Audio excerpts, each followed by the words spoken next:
abaarta ka jirta dhammaan bagayiga Soomaalida gaar ahaan gobolada Somaliland ayaa ah mid aad moodo inay sii galayso marxalad aad u adag loona baahan yahay in la badbaadiyo dhammaan dadkii dhaqan jiray xoolaha oo haatan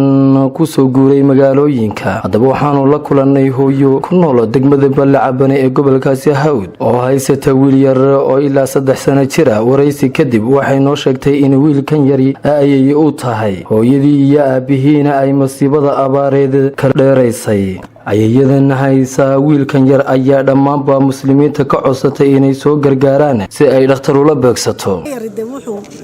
isagoo ku soo dhashay xanuunka badankiisa markii dambana wax awoodah iyo wax dhakhtar iyo wax dawo laga qabtiro uu waayay uu ku tarmay xanuunkii marka dawo ka jirkiisa kolba waxay soo qallalaysa. maxaa xanuunadiisa kamida markaas ay sabab kartaa yaani xanuunada halkee ka soo bilaabmeen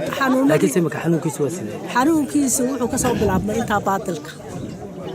ayuu ka soo bilaabmay kii habeen ku dhashay naaska jiqayay kii habeen saddexaad ka jiqin kari waayay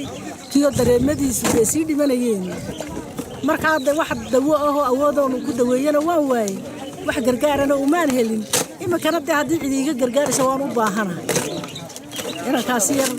ishaba waxba sii qallalaysa ishaba in baasi dhamanaysa imika inta yar dareenkiisa ayuu mas inta kurkiisa inta soo baad ka garatay in qofku nafi ku jirto marka ma waalid baa tamisaada ma waalid baanu ahay hooyadii abi way kala tageen way ceedoobeen xoolo way ka dhamaadeen suuqooday kala galeen abihiina meelahaas iska itaal markii loo waayay anigood awoodayda arkaysan baa la soo agdhigay ilaa aqalkan ku jiro ilaa meel kasta waad arkaysan inaanu iska daayacanahay ilaa meel shuhurdo waad arkaysan oo wad u jeedeen